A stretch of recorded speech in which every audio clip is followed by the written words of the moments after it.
All right, folks. Hello, hello. Welcome to episode number 69 of the Don't Be Ridiculous podcast. It's Saturday, about 6 p.m. And, just wanted to, we had some thoughts that could not wait until the conference championship games this weekend. Some thoughts on some other topics that we wanted to bring up that, we just wanted to share with the rest of the world. So, but before we go any further, let's, real quick, let's just go, we'll talk about the conference championship games, where we're at with it. The Patrick Mahomes ankle injury has been an ongoing saga. It was funny. The Chiefs started out as favorites. It flipped all the way to where Cincinnati was favored. And then Patrick Mahomes, people saw some practice video, and now the Chiefs are favored again. I think it's by a point and a half, something like that. So it's really bizarre. Look, I kind of I'm pretty skeptical on most of this stuff. I don't really believe a lot of the nonsense that people are putting out there. Oh, he'll be fine. He's going to be fine. It's not going to be a problem at all.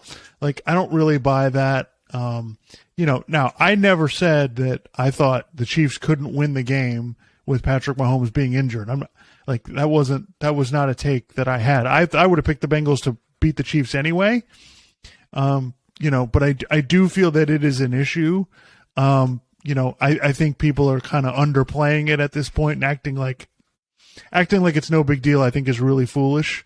I think the bigger issue, honestly, is that the Chiefs figuring out how to beat the Bengals, because they have struggled in the second halves of these games. The Chiefs have been out. I think in 3 games, the Chiefs have been outscored 26-6 in the fourth quarter. The last 3 times they've played. So the Bengals are doing something on defense, whatever it is, to contain them. And I still think that's going to be a problem regardless of the injury. But I'm not, under no circumstances am I sitting here telling you the Chiefs can't win the game. The Chiefs can find a way to win the game. It's Patrick Mahomes and Andy Reid. There's no reason they can't win any game. Yeah. I guess I feel like it was a little odd to me that the media seemed to be, the Chiefs put out stuff, and they're saying, oh, yeah, he was full participant in practice, and he looks good, and blah, blah, blah, blah. And the media's just like, oh, okay, so he's fine. And I'm like, well, yeah, the team put that out there. What do you think they're going to say? You know, they want the Bengals to think, oh, well, they're going to have to deal with Patrick Mahomes at close to, 100%. And it just literally, we talked about this, on the last podcast, because people were already starting to sort of downplay the injury, and we were like, no, this is a really big deal. What the hell's wrong with you guys? And I feel like they basically went from that to then, well, there's practice video, and he was a full participant in practice, so now he's fine.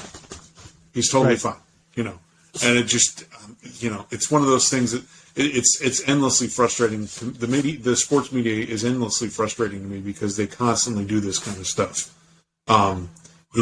Or there'll be, I've seen situations where a player gets injured and they're not going to be playing, and then they talk about the team that they play on as if, oh, the team's perfectly fine. I remember this happened with when we're both Miami Heat fans, when they had LeBron, D. Wade, and Bosh, and the second year Bosh got injured in the series against Indiana, and the media was just kind of like, oh yeah, the Heat will be fine.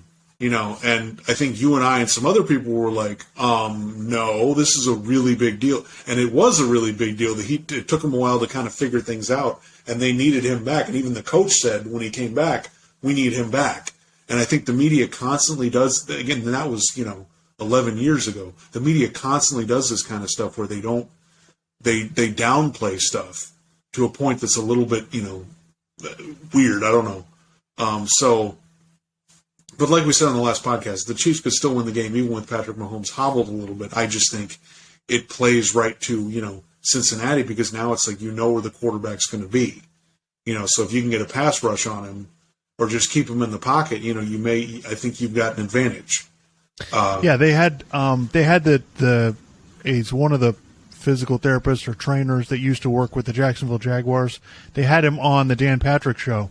And he was explaining with this injury, it's not straight line speed. He'll still be able to run straight ahead just fine. It's moving laterally is going to be difficult for him to do. And he said it's going to be much more difficult in the game he's about to play than it was in the game that they just played.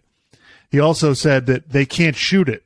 This isn't the kind of thing where you can just take a shot and, oh, you're done. You can take a pain-killing injection, right? But it's not like you're going to numb the thing up and then go out there and play on it. So there is no, it doesn't, with this type of injury, that really doesn't exist, nor would it really help. So, we'll see what happens. But basically he laid it out very simply. Like, this is going to be an issue. Like, yes, they can do all kinds of things with treatment, and yes, I understand that, but there's no getting past it. He's playing with a high ankle sprain. And right. It's and going then, to cause problems. Yeah, on Thursday or Friday, Colin Cowherd had the dumbest fucking take on this whole thing. He goes, well, because of the Damar Hamlin thing and Tua having concussions, we think every injury is a big, and I'm just like, dude, no. That is such a straw man, stupid fucking argument. Okay? Like, we're treating this as a big deal because it is a big fucking deal. Okay? Because he's not Tom Brady. He doesn't just sit in the pocket. He moves around. And he's not going to be able to do that as well as he did, as he usually does. And to your point, the media is not making a big deal of it as they should. They're acting like it's fine. Yeah, we're not. This is a totally different thing. We made a big deal about the heart thing because we thought Damar Hamlin was going to die. Okay, right. And Tua because that was the Bengals game was really scary. And he's a smaller guy, and we've seen the long-term damage that concussions can cause in football players. Okay, but people making a big deal out. They're making a big deal out of it because we've seen other people play on high ankle sprains, and we've seen licensed medical professionals talk about it and say this is a big deal. So, yeah, I feel like we're kind of repeating some of what we were saying in the last podcast, but it's just kind of, there's been more stuff about it. So I'm just reiterating that I'm sticking basically to what I was saying before. Is it possible that maybe it's not as bad of a... Well, I'll say this. Nobody was saying that Patrick Mahomes should retire when he got a high ankle sprain. Right. Nobody was saying that. So I don't know what Colin Cowherd's talking about. No one was hyperventilating about this injury like he can't play. That's a really pathetic, lame sports talk radio take that, like, upon any examination sounds like complete BS. So yeah, that was a terrible analogy. I didn't like that at all. But that being said, I think it's going to be a really good game. I'm really excited to watch it. I think it's going to be fantastic. You said that last week. I think it's going to be a close game either way. And as far as the other game goes, I'm still of the belief that Brock Purdy at some point is going to become Brock Purdy.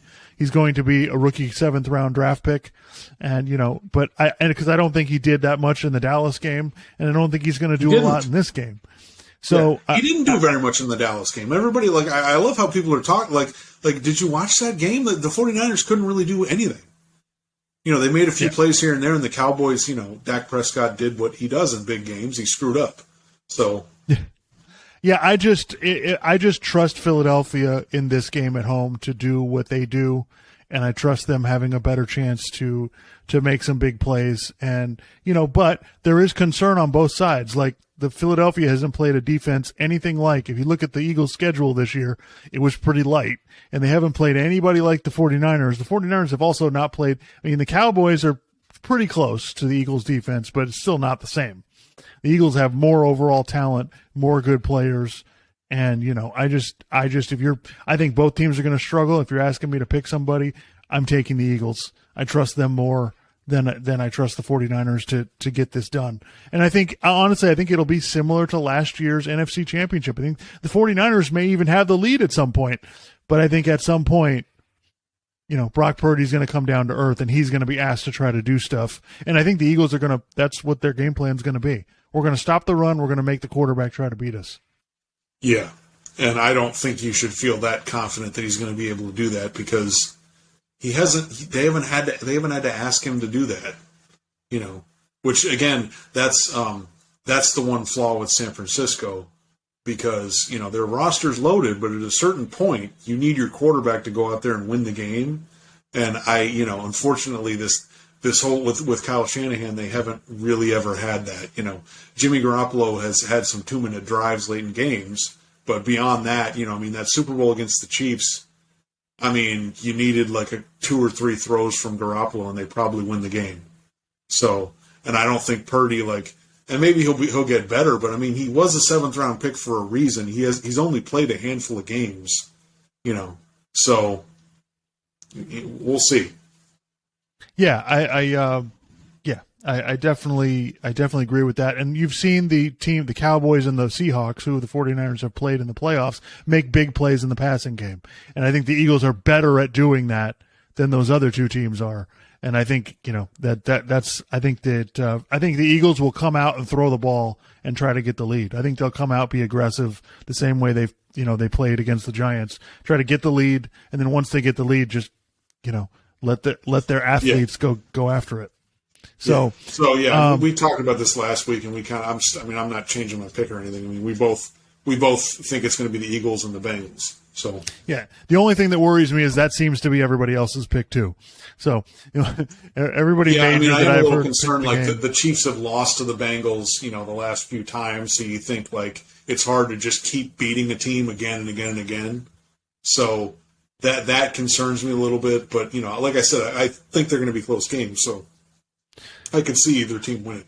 Yeah, there's also the theory that Patrick Mahomes will be limited in his mobility, so he'll take the checkdowns more. And I still don't believe the Chiefs are going to commit to running the ball. No, they're not. I don't think Andy Reid's going to do that. But I do think there's a possibility that Mahomes could be smarter in this game and learn from what's happened in the past 3 games and try to make the adjustments. All right, so we'll move on from that. So one topic that has been everyone's obviously talking about last week's game. And I don't agree with the idea that people treating Buffalo losing that game is an indictment of them, and they've got major issues that they have to fix, and now Burrow's better than Josh Allen, and they don't have I think we've jumped to conclusions on this because Buffalo was the favorite most of the season, which okay, we could disagree with maybe they shouldn't have been the number 1 favorite to win the Super Bowl. I get that, but at the same time, Buffalo is still really good. I think we've downplayed how good Cincinnati was. Cincinnati made the Super Bowl last year, and people are acting like, oh well, but they're third or they're also ran. They're not in the Chiefs-Bills class, even though they seem to beat them all the time. I'm confused as to why people don't recognize how good Cincinnati is. The real story here is that, yes, Cincinnati's really good. Yeah. That's the real story. Yeah, Buffalo has some issues, and yes, they didn't play well in that game, and I understand all of that. I understand they have issues, and, they need some other receivers that can help them, and the defense didn't play well, and all of that stuff. But I still think Josh Allen will be just fine. Buffalo needs to get smacked in the mouth so they could fix some of this stuff, okay? And Buffalo's not a fraud. That's not the case here. I do think, I think giving Mahomes the crown too early is a bit of a mistake, and I think we need to take it easy on that. Yes, I do think Mahomes is the best quarterback in the NFL, but it isn't by 10 miles. Yes, you may like him the best. Yeah, people have been kind of maybe pushing that a little too far. Yeah. So the Bills, I can understand they have some legitimate issues in terms of their offensive line, and you're going to be Josh Allen's contract's going to kick up over the next few years, where you're going to be paying him more money, so you're going to be able to keep all the guys on your defense and all that stuff. But at the same time, I mean, an argument could be made if they had Von Miller in that game against the Bengals, they might have won, or at least maybe it would have been closer, And there were still it was a competitive game. The one take that I thought was written, and maybe we discussed this on the last time, but Mike Schur was on the Dan Lebitard show, and he was saying all 4 games last weekend were horrible. And dude, don't be a hater, okay? The Bills-Bengals game was pretty good, actually, in the first half. And the second half, it still was good because I was like, I can't believe the Bengals are beating the shit out of the Bills like this, And the 49ers-Cowboys game, that was a close playoff game. A lot of playoff games are actually like that. It wasn't the most exciting game because, they were both teams were kind of keeping it close to the best. But, and then The Eagles game, yeah, it was a blowout, but I was a little bit surprised how badly they were blowing them out in the first half. And then the fourth game, the Chiefs Jaguars game was good, Yeah. But anyway, yeah, the Bills definitely have some issues, but I think don't bury them yet. They still have Josh Allen, who's still amazing. But I was telling you that I kind of feel, as a Dolphins fan, I was kind of coming into this year thinking the Bills were miles away from the Dolphins. But the Dolphins beat them once this year, and then they played them really close the second time during the regular season, and even without Tua and with a bunch of injuries, they played them really close in the playoffs. So that's actually a little encouraging to me. The Dolphins still have some issues they need to work on, but they're actually relatively close. So the gap isn't as big as I thought, but the Bills are still really good. I mean, what's the criticism of Josh Allen? Oh, so he's lost in the playoffs multiple times. Yeah, but they make the playoffs every year. Like, I mean, what am I supposed to? What am I supposed to do with that? I don't understand. And if you want to say Joe Burrow may be better, okay, but I mean, Josh Allen's really good. So if Joe Burrow is better than him, then Joe Burrow is insanely good. Like, what's the criticism here? Yeah, I think we need to. I think listen, Mahomes is great. I'm not disagreeing with that, but we need to hold off. Like the guys, he won one Super Bowl. And they were behind the entire game. They got their ass kicked by Tampa in the Super Bowl the next year. He's lost to the Bengals and the Bills 5 out of the last 6 times he's played them. So let's just, I just think we need to let's just take a step back and breathe on this. I think Mahomes, Allen, and Burrow are all great, but we need to we need to relax. On some of this stuff, and listen, we'll see what happens this weekend. I don't think it's an indictment of anybody, regardless of who wins and loses. I know that's not sexy, that's not a sexy take, but I think all these guys are really, really good, and I'd love to have any of them. Yeah, that is a really good point. People like to, it's like, well, when you win, we get to celebrate you, and when you lose, we have to bury you, and I'm just like, no, I don't really. Like I didn't bury Buffalo last year, and so I'm not really going to bury them this year. Although, like I said, I think the gap between them and Miami is not as big as I thought, which is encouraging as a Dolphins fan. But, yeah, it's not, I mean, if, say, Burrow makes the Super Bowl again and they lose again, depending on how he plays, that's not really an indictment to me.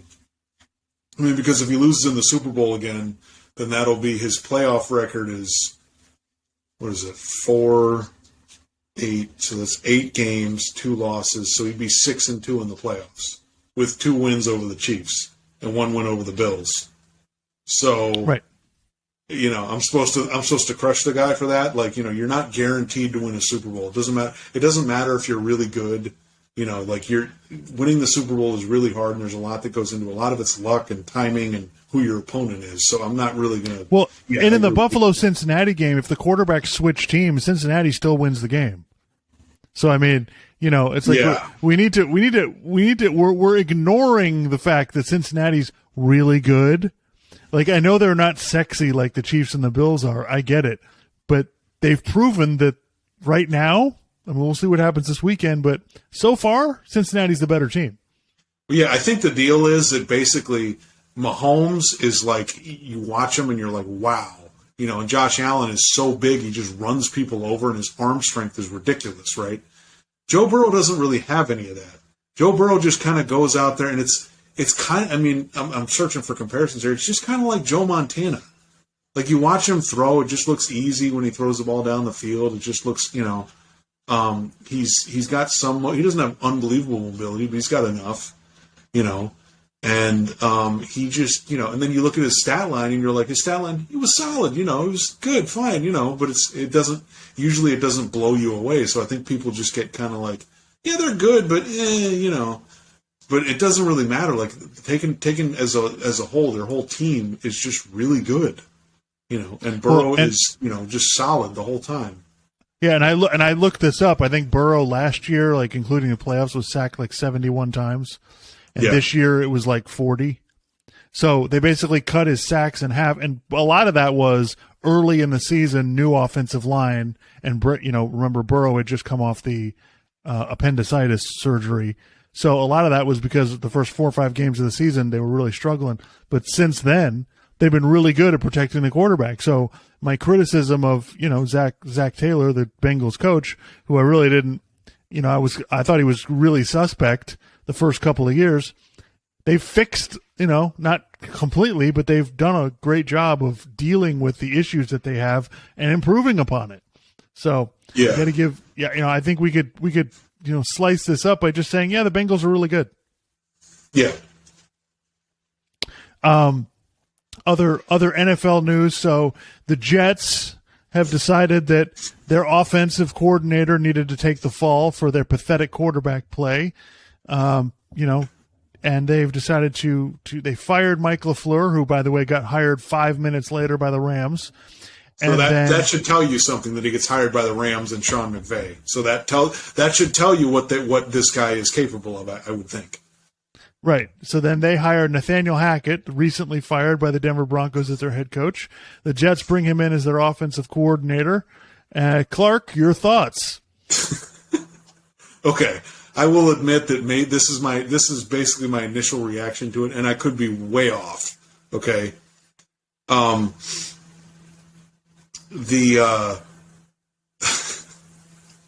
Okay, when I first heard this, they had gotten Nathaniel Hackett, and then I'm like, oh, okay, so they're trying to get Aaron Rodgers. And I just said, this feels like such a New York Jets move. And then it's funny because I turn on Colin Cowherd, and he's like, yeah, this feels like such a New York Jets move. And I'm just like, exactly. I'm just, because it feels desperate. It feels like, and you know what it feels like? Okay, speaking as a guy who's been desperate plenty of times in the past,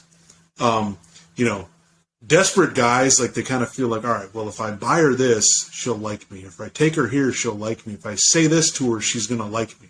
If I do these variety of things, she's going to like me. If she sees me doing this, she's going to like me, And it's very desperate, and it's really pathetic, because at the end of the day, you don't respect the desperate guy, You just kind of go, oh, this is pathetic. You're reaching here. And I'm not necessarily saying the Jets shouldn't try this, because, they're the Jets, and they've never had a really good quarterback, really, in their entire history. Joe Namath is a Hall of Famer, but, he wasn't actually really that good. So, yeah, it just reeks of desperation, and I just find it funny because, like you're saying, they probably had a decent offensive coordinator, so now if you don't get Aaron Rodgers, then was this all for nothing? And again, I don't want to totally overreact. Like, I guess Nathaniel Hackett will be fine as an offensive coordinator, and he wasn't completely to blame for how bad the Broncos' offense was. Russell Wilson was bad this year. And some of the game management stuff really isn't going to be his deal, I guess, anymore, because he's not the head coach of the Jets. So he's just the offensive coordinator. So that's fine. But it just, my first reaction was, God, this just reeks of desperation. And, like, again, I was trying to think this week of, like, superlative statements I could make about off-season moves. And the only one that I could be super serious, super 100% about was Lamar Jackson will be on the Ravens next year. But I am leaning toward Aaron Rodgers is going to be on the Packers next year. Maybe he won't be. Maybe he gets traded. But I just think a lot of this is just ridiculous. And I understand the Jets doing it, but again, it's the Jets. It just feels so desperate. Well, yeah, it's just you're hiring the guy who was a complete failure 5 minutes ago. And now, he's going to save your team. And the thing is with the Jets that's confusing to me is the offensive coordinator was not the issue. The issue was your quarterback sucked. Yeah. Whenever the Jets this season, look at the Jets season, whenever they got competent, not great, competent quarterback play, they won or they played really well. Yeah. Anytime that happened, that's all they needed. They don't need some fancy offensive coordinator. If you don't have by the way, if you don't have a quarterback, it really doesn't matter who your offensive coordinator is.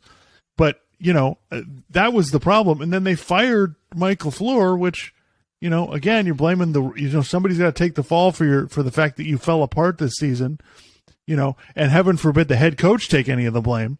So they decided to bring this guy in, and it's just, it's like you said, it's so Jets. They blame the wrong people, and then they bring somebody else that nobody else wanted, You know, that's kind of the other thing. Like, it wasn't like there was a mad dash to hire Nathaniel Hackett. You know, he was talked to it. The Packers had talked about it, I guess. But I guess never weren't in a rush to hire the guy, even though he just worked there.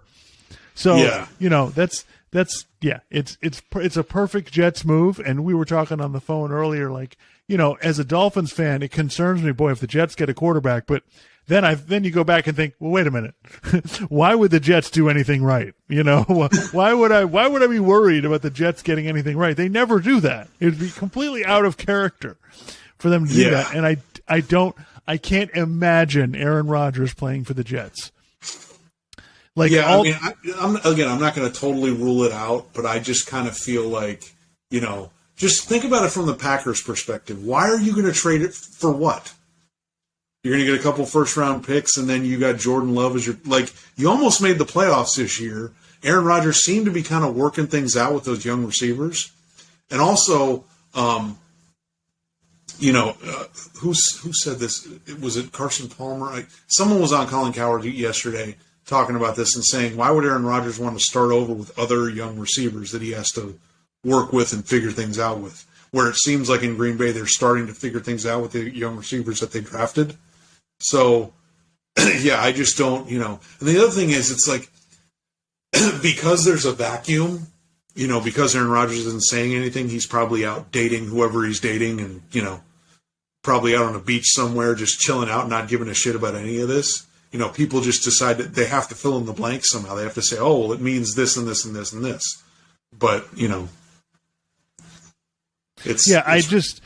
I don't think Aaron Rodgers really works in New York, because this stuff he does in Green Bay where he likes to say stuff on a podcast, and the media there, no offense, Wisconsin, but the media doesn't really challenge Aaron Rodgers on anything. He doesn't really have to deal with any consequences. He's like the kid who's never had to, you know, deal with any consequences to anything, and he's been entitled the entire time. And if he goes to New York, well, now he's going to have to start answering for it. There's going to be New York Post articles written about him all the time. It's people are constantly going to be on, where are you going, what are you doing, all of that stuff that he gets away with in Green Bay that you would never get away with in a major media. And also, market. For Greeny and for the other Jets fans who are like, oh, we got to get Aaron Rodgers, you guys think it's just going to work immediately? I mean, I understand you have Nathaniel Hackett, and there'll obviously be some similarities, but new personnel, new city, like new stuff. You think that that's just going to, you know, even Tom Brady, the first year in Tampa Bay, like, it took them a while to kind of figure out how we're going to do this, you know. And then, by the way, you saw this year, they get rid of Bruce Arians, and then Byron Leftwich, their offense really wasn't that great. Granted, some of it was injuries and other stuff, but maybe you could argue play calling, whatever. So, yeah, I just think that the Jets are kind of like, oh, well, we're going to get him and it's totally going to work. And it's like, you know, like you were saying before, like, you think that you're just going to get a free agent quarterback and it's always going to work out. Most of the time it doesn't. You know, there's countless examples of that. There's a few examples of Matt Stafford and Tom Brady. Like, you know, there's... Yeah, and that's across sports, not even football. It's every sport. Like, it doesn't work out that often. I think, and this is the other thing as far as the Aaron Rodgers goes. I think we'll wrap it up with this. But I know we all talk about what Aaron Rodgers says and does and all of this, and I think it's put out there, and especially by the Packers, it's made to feel like it's all Aaron Rodgers' fault. Actually, like, I think Green Bay needs to take a significant share of blame here. Number one, look. Do you draft rookie wide receivers and you expect your veteran quarterback? Like, you have a Super Bowl window right now. And so you're the way you're going to address it is you're going to keep drafting younger players. Like, that's what you want to do, and stick them with Aaron Rodgers and just go, yeah, it'll be fine. It'll work out. You know, you don't keep Devontae Adams and then you act like, no, everything will be fine. This is how we're going to do it. It's like, this isn't how you do it anyway. This isn't how good teams do it. If you want to win now, well, then you swing for the fences and you get guys who can win now. You don't draft rookies and then go, yeah, Aaron, you figure it out. You know, if Green Bay wanted to rebuild their team, that's not what they do, though. Right, but if they wanted to rebuild their team, that's fine. Then trade Aaron Rodgers.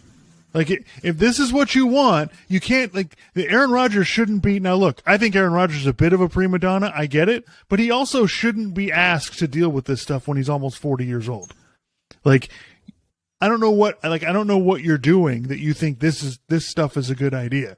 So I do think the Packers deserve some blame for not figuring some of this stuff out and, drafting Jordan Love, for not taking swings, for keeping Aaron Rodgers around when he clearly, is a problem for you. You obviously don't seem to mind it. But yeah, I do think the Packers deserve a fair share of the blame here for the team not performing. Well, I mean, I get that, but I also think, like I was saying, I think the Packers are just focused on, we want to be competitive every year. And I think that's basically been the case. Basically, when they had Holmgren with Favre, they were really good. They made the Super Bowl a couple times, and then they changed coaches, and then they weren't drafting that well, and the team stunk for a few years, and then they sort of reoriented themselves, and then they started to get better players and stuff. Since then, that's basically what they've been building through the draft and just being competitive every year. They won one Super Bowl. They've been to some NFC Championship games, and that's basically been it. They're basically just going to, they don't really make huge free agent signings. They build through the draft, and that's just kind of the way they do it. And I don't know. I don't live in Green Bay, Wisconsin, so I don't have a sense of how the people there feel about it, if they're cool with it or what. But it just seems like that's the approach the team wants to take. Right, but and I can fault them for it because, if you really want to win the Super Bowl, then you kind of got to. Sometimes you got to sign some contracts that maybe you're like, well, this is going to hurt us in a couple years. But yeah, well, but to your argument though, they didn't make the playoffs anyway. Like, they could not make the playoffs with Jordan Love as the quarterback. They barely missed the playoffs. I think you could probably argue they might make the playoffs next year.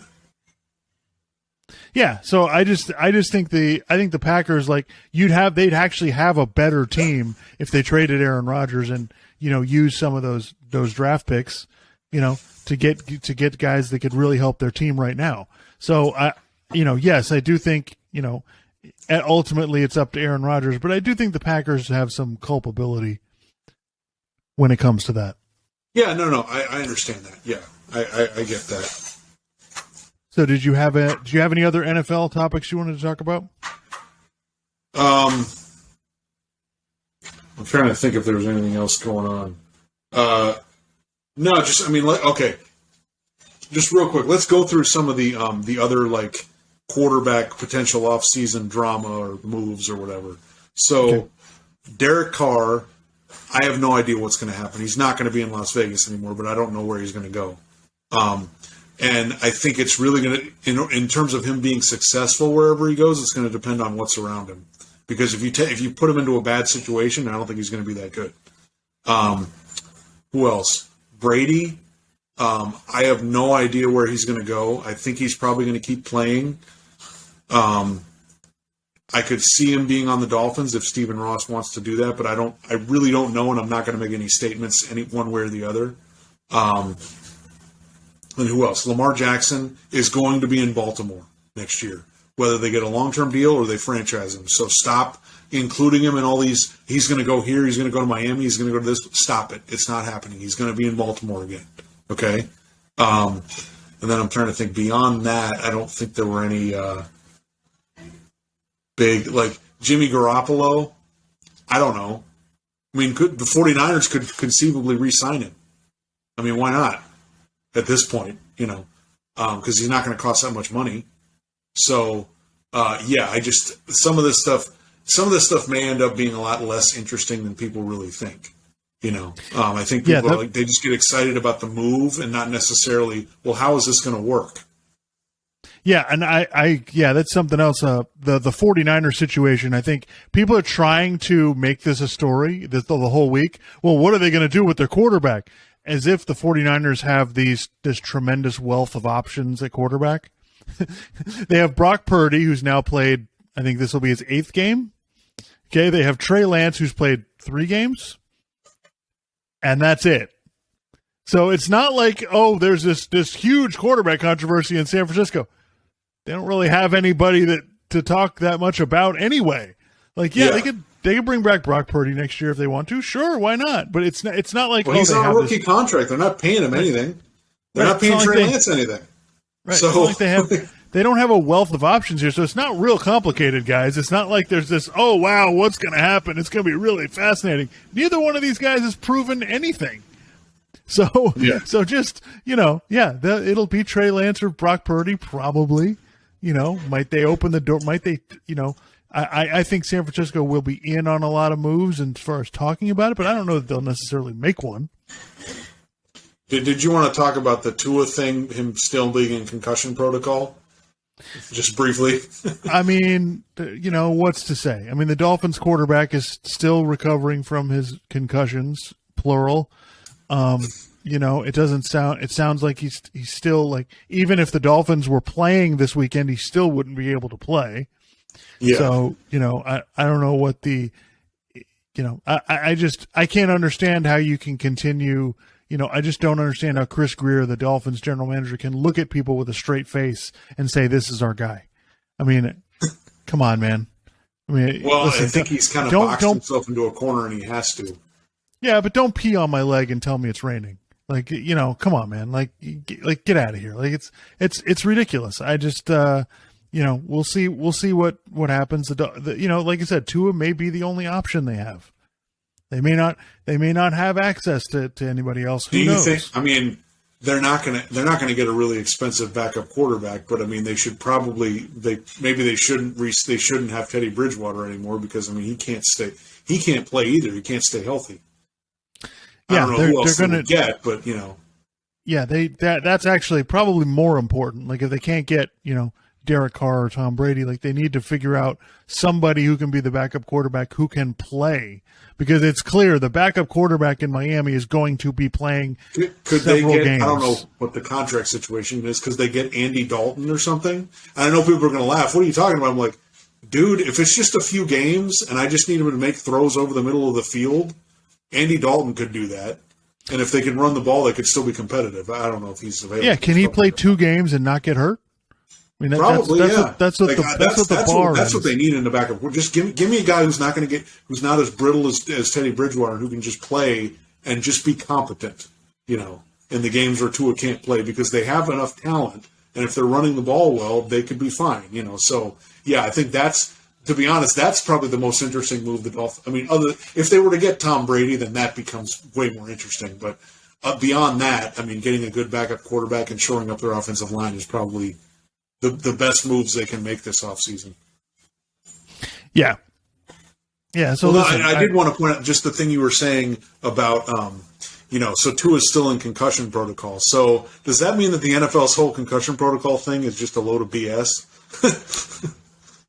Yeah, that's a good point. It's like there's no games, so all of a sudden it's like, no, he can't. He's not out of the concussion protocol yet. But meanwhile, guys are getting concussions and they're playing in 2 weeks. Yeah.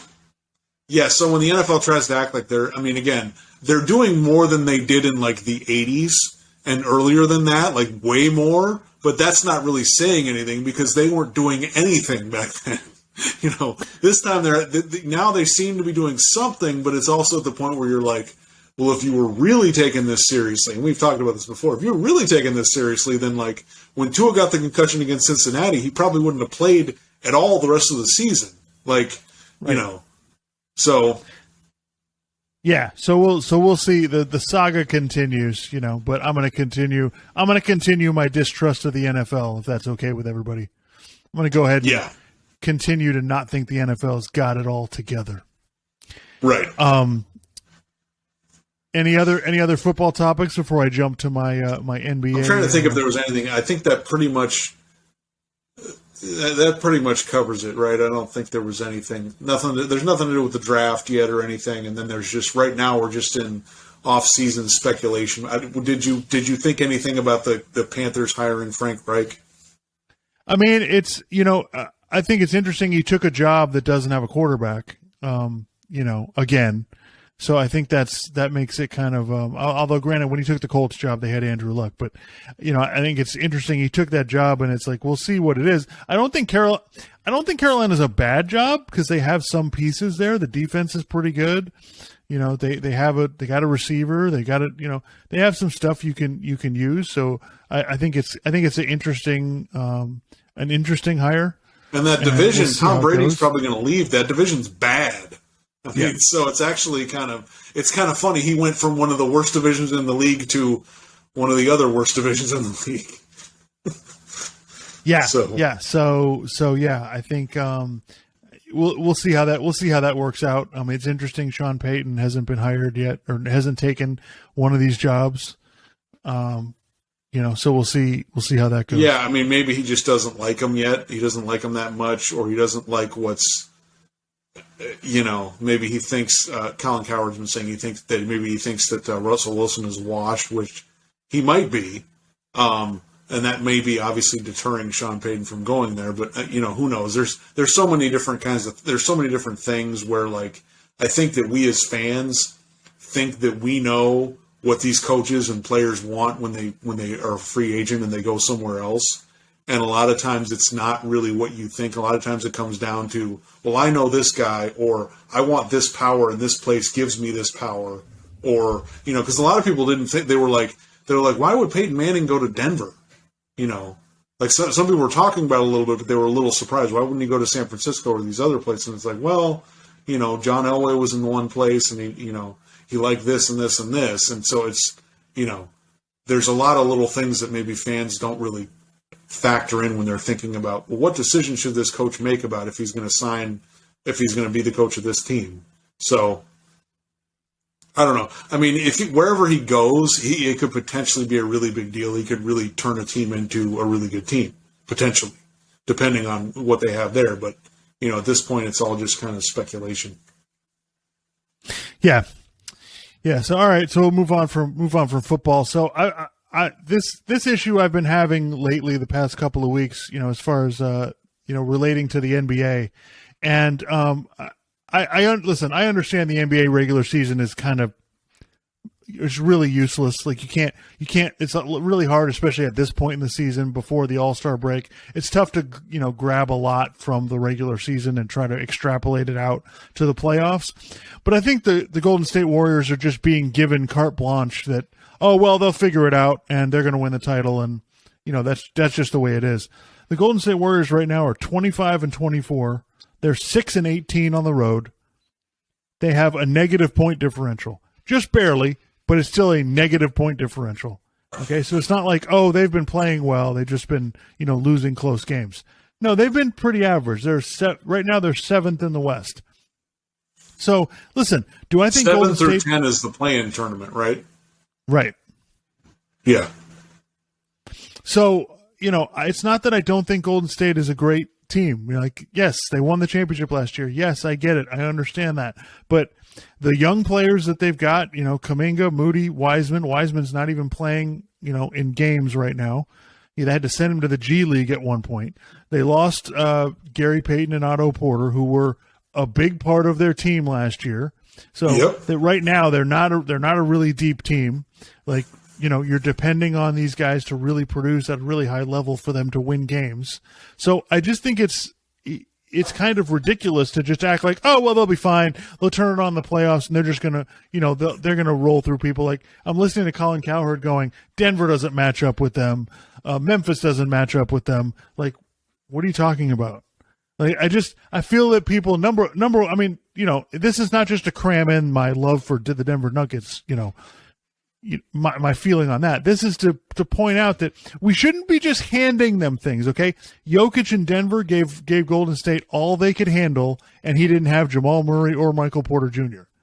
So, I think it's insane. And to act like Memphis had Golden State, they were challenging them in those games. This wasn't like, oh, geez, well, Golden State just figured it out and they're just better than them.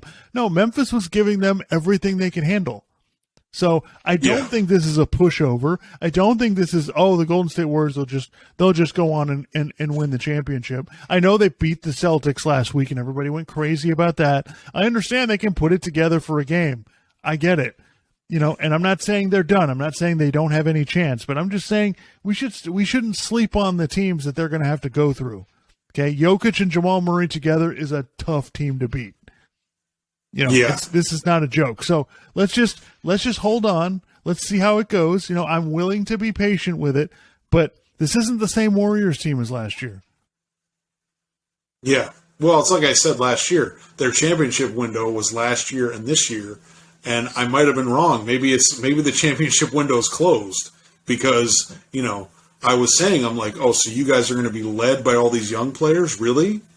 Okay, so Jonathan Kuminga is going to be making big shots for you in big games? Okay, I'll wait. I'll hold my breath and wait to see that. And Klay Thompson is going to be, 2016 Klay Thompson again. I know he's played better this year a little bit, and he did play the last few games. He's played pretty well. But, it's guys, this is not, you can't just think that they're just going to flip. They're going to flip a switch. The team that went 73-9, that was 2016. That's 6 years ago. Okay, so it'll be 7 years ago by the time the playoffs come around. Right, exactly. So, guys, we need to slow down a little bit. Yeah, so I think that, and listen, just to go back and look at it. Golden State was in trouble in that finals. If Steph Curry doesn't have one of the greatest games of his career in Game 4, they're done. That thing was, Boston was about to wrap that up. So, I think we need to slow down. And Draymond Green was removed from games in the playoffs because of bad play. So you can't just keep, corking this up with these guys who are getting older now and just thinking, oh, well, it'll be fine. We'll just take over. And they said so Golden State plays Denver in the first round. And after the series, that people are like, oh man, you guys dominated Jokic. He's supposed to be the MVP. And Draymond Green goes, he didn't have any of his guys. It was just him. Well, and Draymond Green is like, no, you guys don't understand. That guy is a nightmare to play against. He is a handful. So I don't know what you got. He gave Jokic credit for how good he was in that series, for how difficult it was for them. And like I said, that was with, a bunch of bench players out there with him. He's got Austin Rivers as one of his guards. Come on, man. So I don't think it's going to be a pushover. I think it's going to be really difficult. And the same thing goes for the Clippers. The Clippers, were expecting them to turn it on, and they don't even play together very often. Yeah. Yeah, well, the Clippers, it's just people are basically, they're assuming that the Clippers are just going to find that the way that they were playing, what was it, 2 years ago when they were playing Utah in the second round, and we were watching them and finally okay, I think they figured it out. If they can keep playing like this, they may win the championship, right? And then Kawhi got hurt, and then, and then he didn't play at all last year. And so now it's okay, so they're going to get back to what they were doing 2 years ago? They're just going to flip a switch and it's just going to happen like that? No, that's not how, you got to play together over time, and you got to, figure out different lineups and things. And I don't think it's not just going to, you're not just going to flip a switch and get to that again. Well, at least the Warriors have played together before and done it before, so I can understand them. I understand where they're at. Yeah, but and people talked about this. Them not having Gary Payton Jr. That is he was really good on defense. That is a huge deal for them. So it changed the series when they started playing him more against Boston. It changed the series. So, they started to play much better defense after that, and that allowed them to stay in the series long enough to where they were able to get their offense together. But I just, I think it's listen, they're the champs. I get it, but they're getting up there. So we'll see what happens. I think teams are going to be, first of all, everybody's gunning for them. I know Memphis talks a lot of junk. I get it. They're young and kind of stupid. I understand that, but they've also they're really good. They're really good. And they played battled Golden State last year, so they're kind of they may be ready to take the next step. So yeah, not going to be a pushover. All right, so saving the best for last. I know we don't talk about movies very often on this podcast, but something came up that we just have to talk about. So the Academy Award nominations were announced the other day, and to Clark's and my dismay, not only was Avatar: The Shape of Water nominated for Best Picture, it doesn't The matter. Way of Water, it really doesn't matter. Avatar: The Way of Oscars. It was nominated for Best Picture. Also, Top Gun: Maverick was nominated for Best Picture. I did not see Avatar, so I'm not going to comment on that. I'll save that for Clark. But Top Gun: Maverick, listen, good, entertaining, but Best Picture of the Year? I'm sorry, I think not. Also, it was nominated for Adapted Screenplay. Best Adapted Screenplay. I don't know if you've seen the movie, but yeah, not real complicated. We're going to bring Goose's son into it. Tom Cruise's character Maverick is going to be an instructor at Top Gun, where they said in the last movie you can be an instructor. So the screenplay, I joked that, Clark, that you and I could have written that in about an hour. So I don't understand how that gets nominated for an Academy Award, but I'll step out of the way now and let you have the floor. Go ahead. Okay. So, look, like you said, entertaining movie. But I was actually, it's funny because a few weeks after I saw Top Gun Maverick, I watched Top Gun again, the first one. Okay. Top Gun Maverick was good. It was entertaining. There was some cool stuff in it. I mean, seeing them actually in the jets, knowing that they were actually flying around and experiencing the G-forces and all that stuff was cool, And the ending battle that they had, that was really cool. And I thought they did a really great job with that. But I got to be honest with you. Like, until you got to the ending battle, like, okay, if you remember the first Top Gun, like, him and Goose go to the flight school and they have to learn how to dogfight, right? So every time they go up, every scene that they show is they're battling one other plane, right? They're trying to get a missile lock on this guy, so they can score points in that mission or whatever. And so there was drama to it, right? There was a lot of like, oh, are they going to get him? They're flying around here. Are they going to, they almost got a lock on him. They almost got him, oh, he's going to drop below the hard deck, whatever. A variety of different things with that, So there was a lot of drama in all those scenes. And I'm not taking anything away from Top Gun Maverick necessarily from the other scenes that precede the ending battle. But how much drama was there? I mean, it was kind of cool to watch. You know what I'm saying? Like, it was cool, like I said, because they're actually in the planes. But, the musical choices, too, they're playing the Won't Get Fooled Again by The Who. And that's just kind of, it's a good song, but it's kind of a playful song, and that whole scene, they're just kind of screwing around, And it was, it was fine, but, I don't want to get too caught up in that. The flying stuff, those are actually really good. They did well choreographed. They did a really good job with that. I have some criticisms of it, but whatever. The bigger problem is that if you're going to nominate a movie for Best Picture, I would think that the emotional climax of the movie or the emotional aspects of the movie, the themes, would come across, really well. And that's why it would get nominated for an Oscar, right? Or an Oscar for Best Picture, right? And, I mean, I gotta be honest, a lot of the stuff when they weren't flying in the movie, some people are going, oh, it was so good. And I'm just like, it was fine. But, I mean, I don't know, other than the scene with him and Iceman, because Val Kilmer can't talk anymore because he had throat cancer or whatever, and, I thought that was really nice that they put him in the movie. But beyond that, like, I didn't really give a shit about his relationship with Jennifer Connelly's character. And I don't know. The drama between him and Goose's son, and then Goose's son and the other people, like, I don't know. It was fine, but it wasn't like, it wasn't really, I didn't walk away from the movie going, man, that was really moving.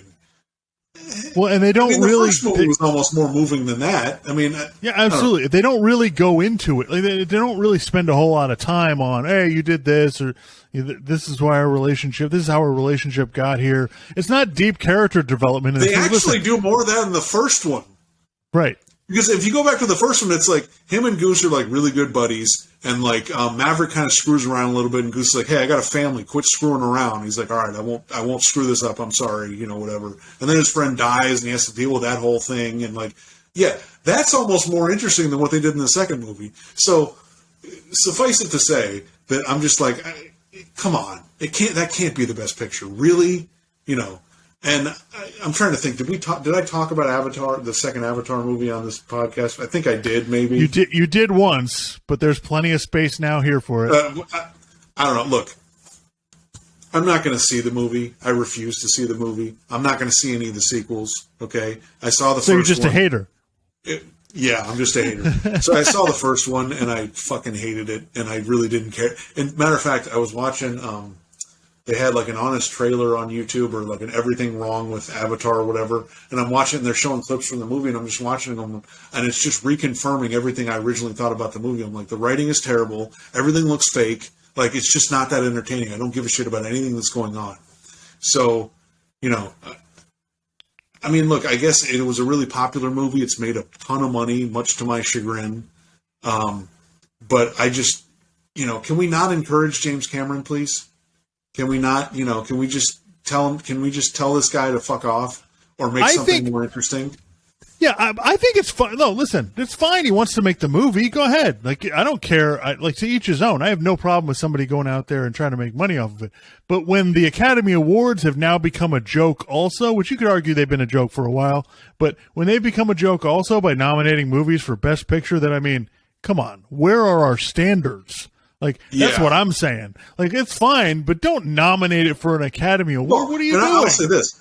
I'm not against nominating like an action type movie for Best Picture. I mean, it depends on what it is. Because, for instance, they didn't nominate The Dark Knight for Best Picture when that came out in 2008, and I thought you legitimately could have done that. I thought it was, it wasn't just a comic book movie. It was like a crime drama that I thought was really well done. Now, Heath Ledger ended up winning posthumously the best supporting actor for that movie, which was great. But I mean, I thought they should have nominated that. So I'm not against them nominating action movies and stuff. I just think, can it be a good movie? Like, can there be something redeeming about it? I mean, like you said, Top Gun Maverick is an entertaining action movie, and there was no agenda to it really or anything. And that's why people liked it so much, because it was refreshing. You just went to the movies and you just enjoyed it, I don't think that that's Best Picture material, but what the hell do I know? I don't even watch the Oscars, so Well, I don't know the whole lot of other people are either. I think they've had a lot of trouble getting viewers. But the thing is, I look at some of these other ones, like the Banshees of Inisherin was nominated. I wanted to see that. That's with Colin Farrell and Martin. Who's that? What's that other guy's name? I can't remember the other guy's name, but that looked like it was kind of interesting and funny and stuff. I didn't get around to seeing it. I probably actually want to go see that. The other stuff, I don't really, that Elvis movie, I thought that was nominated, and that, I guess, was, a lot of people said it was like a long music video, which kind of makes sense. Then there's that movie Tar, which I didn't see, but I guess it's about a composer or something who's a nutcase. Which I'm like, yeah, that's a movie that gets nominated for Best Picture. That's like Oscar bait right there. Listen, I have no and Top Gun got nominated for best sound and best editing and some other things that I can understand. But listen, I saw Top Gun. It's not the best picture of it shouldn't be nominated for Best Picture of the Year. Come on. I like the movie. Listen, I'm all for it. Go see it. I liked it. I enjoyed it. I had a great time. And by the way, I'm not necessarily against Tom Cruise winning an Oscar. He's been in some movies that you could argue could have won Oscars. Did you ever see Born on the 4th of July? Oh yeah, he got nominated for that. Or he's been in some other ones. He doesn't right now. He doesn't seem to do movies like that. He just does Mission Impossible and other big tentpole action movies. But whatever. Yeah, I mean, if you're asking me, I think we should nominate Tom Cruise for his small part in Tropic Thunder. But that's my own personal opinion. Like, if we're gonna do that, like, shoot, let's just nominate, like, let's nominate him for Best Supporting Actor. Let's go back and, hey, we'll put the Avengers: Infinity War up there. Let's nominate that posthumously for an Oscar for Best Picture. Why not? Yeah, well, they have 10 nominees, so I kind of feel like the Oscars is trying to make themselves more relevant by putting in movies that made tons of money. Because the thing is, you look at these other movies, and I don't know about Everything Everywhere All at Once or Elvis, but I'm imagining that these other movies really didn't make very much money, and Avatar and Top Gun made billions of dollars, so they probably just put it in there to try to make themselves more relevant. So, yeah, it's a bit of a mess. So our message here is: go see Avatar, go see Top Gun, go see Avatar. That's 3 hours of your life you'll never get back.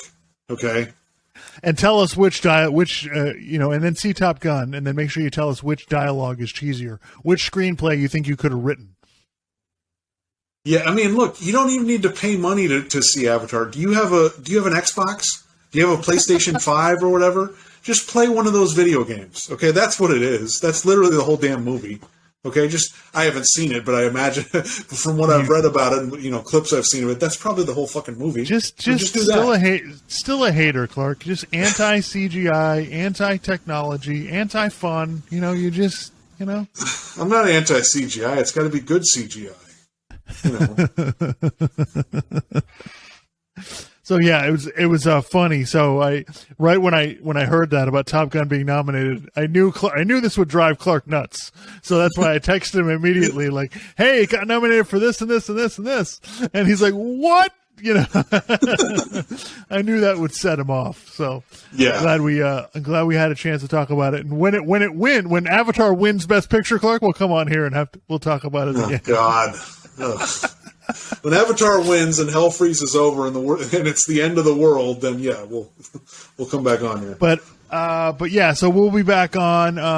So probably Monday night. We'll talk about the results of the games when we have a Super Bowl, and it moves fast. Like right the week after the Super Bowl is the NBA All-Star game, so it's we're moving right along, folks. So anyway, thanks for tuning in. Make sure you like, subscribe, comment, and we'll be back with more content real soon.